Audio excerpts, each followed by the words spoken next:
Do you think do we bring more tension to each other when both of us belong I don't know. to the arts, or it's just it doesn't matter, or it's none of my business and you don't want to answer the question? No, absolutely your business. Sure, why not?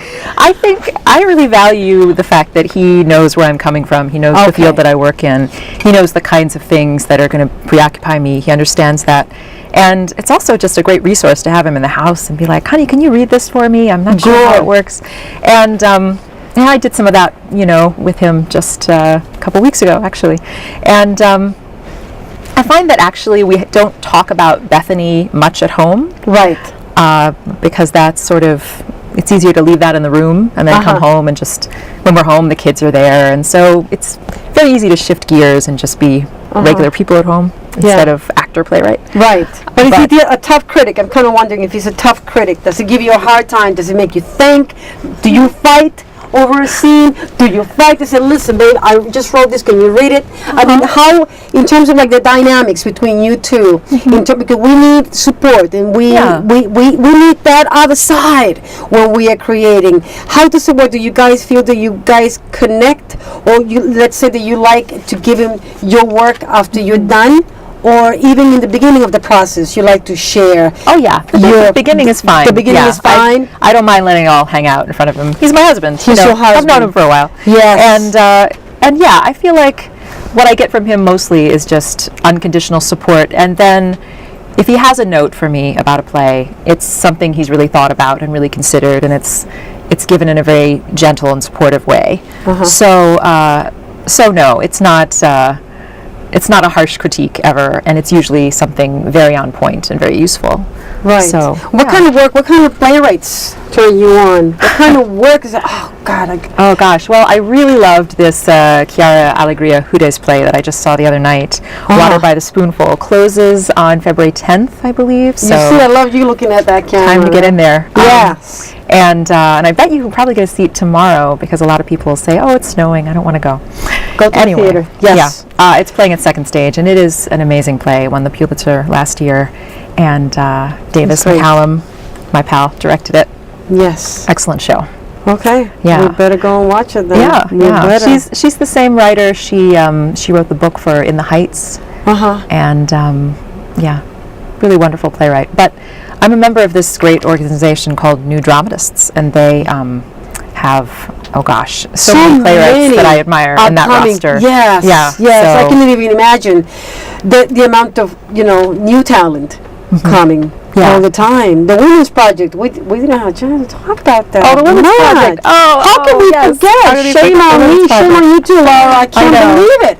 35 years they've been around. This is their 35th anniversary. This is so incredible. Yes.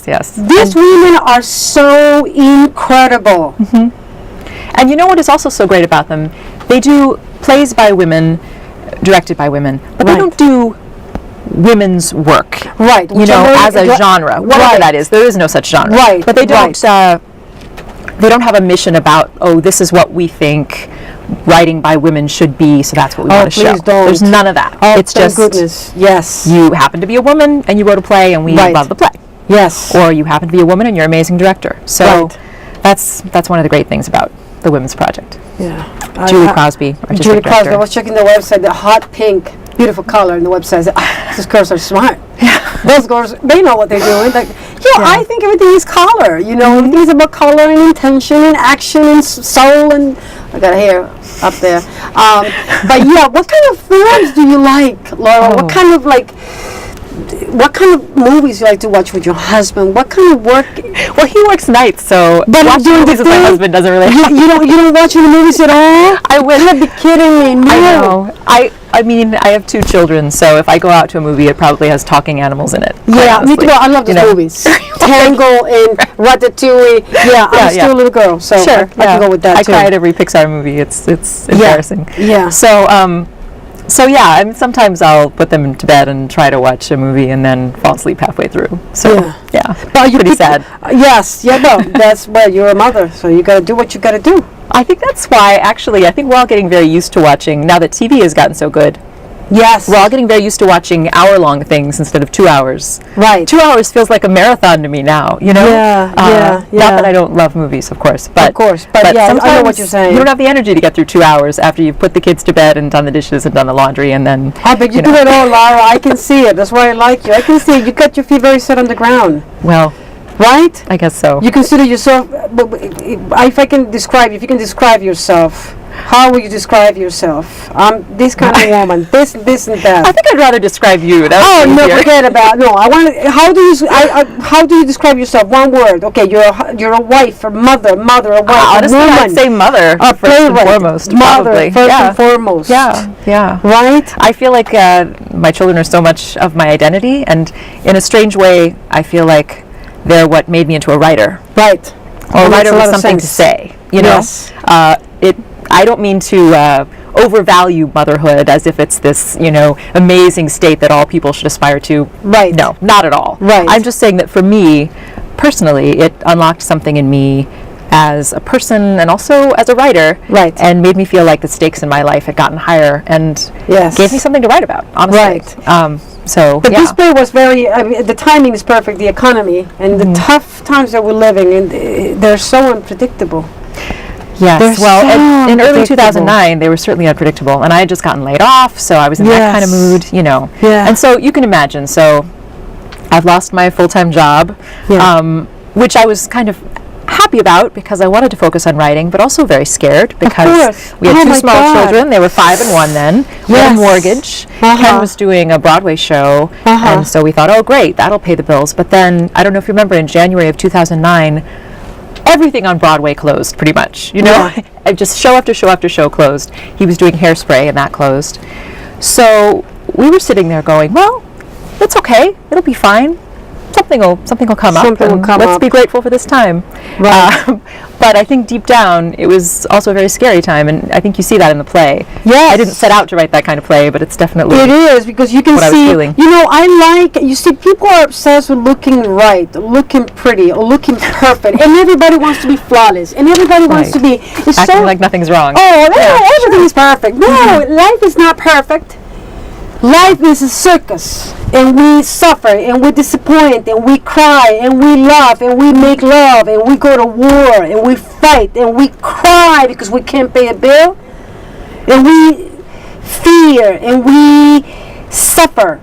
And I like to see people taking chances, and I like to see writers, I like to see artists taking chances and say, okay, this is what I do, this is what I wrote, this is who I am. Mm-hmm. It takes courage to be yourself. It really takes a lot of courage to be yourself. And I felt that when I was watching the play, I said, okay, this girl, she's taking, she's brave. I can see you. I was able to see your soul. Oh. You see, I was able to kind of like even feel it. I closed my eyes for a bit when I was there, and I said, she's talking to us. The playwright is talking to us. It's not the actor. It's not the girl who lost custody of her child. No, this is her talking to me, talking to us. So it's very personal. It's very... Well, thank you. I'm glad that it... Yeah, it is powerful. It's very encouraging. And, it takes courage to be that brave. We got 3 minutes. You see how unfair it is? I'm just getting warmed up. And we're going to be cut just like that. I can't believe it, Deshaun. I know, sis. I know, but this is not fair. Why we have to? You know what I hate? You know what's my worst enemy? I swear to you. You know what's my worst enemy? Time. Yeah, I think for all of us. Yeah, for all of us probably. That's my worst enemy, man. I can be penniless. I can be homeless. Grateful with the Lord above that I have a roof over my head. Okay, God knows that I have my share problems, so let's not get intimate right now. Okay, but time. I'm always running.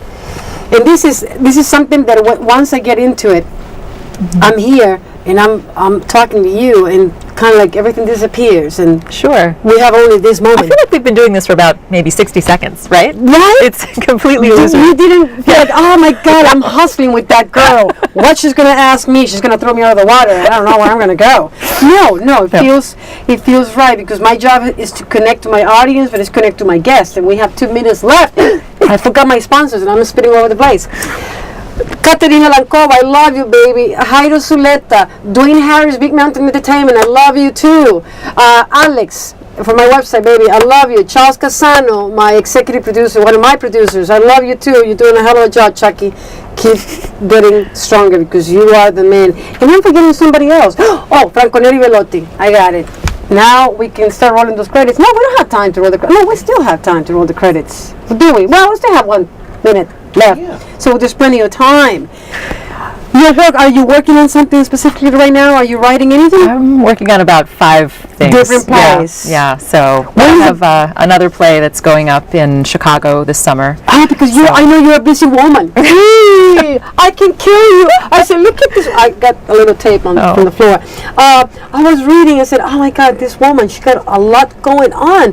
What a thrill is to have all these people want to do your work. How does it feel? It feels fantastic. I'm so glad that people are coming to the play, responding to the play. The best thing is sitting in the audience and hearing people not only laugh, but sometimes gasp or say something that they didn't mean to say under their breath. That's really satisfying. I think this play takes people on a wild ride, and people feel like they've really been through something when they come out of it. So that feels really good to me. It is encouraging for you to keep writing, to always keep doing what you're doing. This is the right call for you. Well, I'm having fun. You're having fun. What do you see yourself in 10 years? Hopefully alive. Yes, that's a good answer. Yeah, that's a very good answer. Yeah, and live in the moment, day by day, because life goes too fast, and we got 3 seconds left, and I can barely breathe, and I want to go home, but I don't want to go home.